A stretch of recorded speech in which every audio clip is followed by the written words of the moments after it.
Welcome to The Explainer. Today, we're putting on our vocal coach hats to dive deep into the anatomy of an absolute masterpiece. We're going to deconstruct the sheer vocal genius behind Whitney Houston's iconic performance of I Will Always Love You. To really understand why this track created a standard that is honestly still unmatched today, I want you to think about the absolute silence of the song's first 45 seconds. 45 seconds on mainstream radio. It was a breathtakingly bold choice that completely defied all the pop music conventions of the era. I mean, pop songs are supposed to hook you right away, right? Give you a catchy beat or a killer synth line. Instead, Houston gives us almost a full minute of pure, unaccompanied vocal vulnerability. Any vocal instructor will tell you that singing a cappella leaves you entirely exposed. There is literally nowhere to hide if your pitch wavers even a little bit or if your breath control slips. But her execution is so flawless that it just immediately commands your absolute attention. And this choice brilliantly illustrates the massive cultural whiplash of the early 90s. While Nirvana and the whole grunge movement were ruling alternative rock with distorted guitars and all that anti-establishment angst, Houston's pristine, emotional vocal perfection came in and completely hijacked the mainstream zeitgeist. Where grunge muttered and hid its pain beneath a layer of fuzz, Houston literally weaponized virtuosity. It was this incredible battle for the musical soul of the 90s, and Houston's mathematical, universally empathetic delivery proved to be an unstoppable sonic weapon that just shattered global records. You can really see the magnitude of this shift when you look at where the song started. Dolly Parton's tender, acoustic country farewell from 1973 clocked in at under 3 minutes. It was beautiful, sparse, and incredibly intimate. Well, Houston and her team took that and transformed it into a towering 4.5-minute R&B emotional apocalypse. The absolute genius of it lies in taking the raw, conversational intimacy of Parton's Country Weeper and blowing it up to these massive cinematic proportions, all without losing an ounce of that core vulnerability. All right, moving into part 1, defying industry expectations. Stepping into the studio for The Bodyguard, the creation of this masterpiece broke pretty much every pop industry rule in the book. The decisions made behind the microphone were just as rebellious as the vocal performance itself. And, ironically enough, it was actor Kevin Costner who actually fought for that a cappella intro. The film's producers thought dropping a country song into a Hollywood thriller was a terrible idea, and the legendary producer David Foster initially thought an a cappella opening was just ridiculous. But Costner insisted on it for the plot. He explained that taking away the music was the ultimate sign of raw sincerity. So it was actually an actor's intuition that helped create one of the most famous musical openings in history. Now, to capture that level of sincerity, the recording process itself had to be completely different. Instead of relying on a pre-made backing track, which, let's face it, was the standard practice, Houston used her actual live touring band. We're talking Ricky Minor directing, Ricky Lawson on drums, Bashiri Johnson on percussion, and Kirk Whalum on sax. Recording it this way allowed Houston to completely dictate the tempo. She could hold out notes for as long as she felt like it, giving the ballad this stunningly organic feel. She was reacting to the musicians in real time, exactly like she would in a live concert. But here is the really crucial point. This caused some massive friction between David Foster and music executive Clive Davis. Foster, who was known as the master of polish, really wanted to heavily produce the track. He wanted to add sweeping strings, big horns, the whole 9 yards. But when Davis heard the very first rough take, what the industry calls the board mix, he was absolutely haunted by its raw purity. Davis fought tooth and nail to release that flawless, unsweetened first take as the final master, and he won. Just think about that for a second. The biggest song of the decade is essentially a live, first-take vocal performance. Let's move on to part 2, anatomy of the arrangement.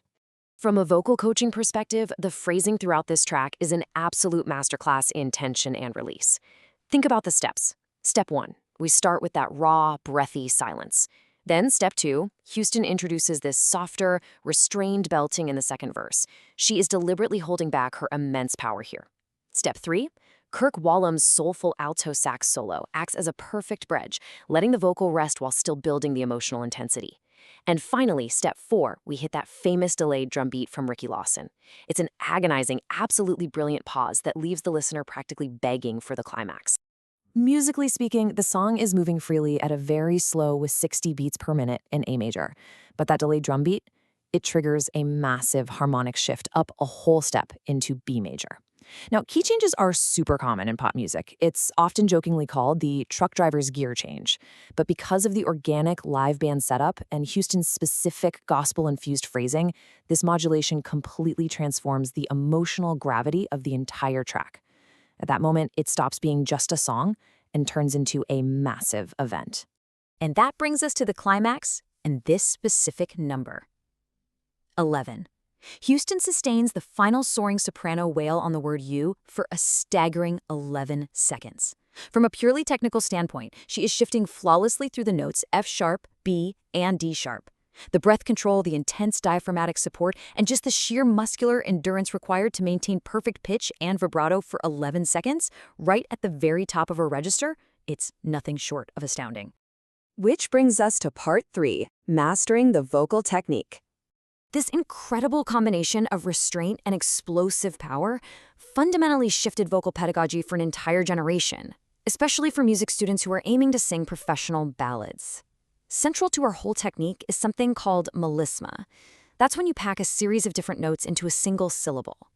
Houston heavily utilized her church choir, gospel-inspired background to absolutely master these vocal runs. But a true genius wasn't just that she could do it, it was her strict moderation.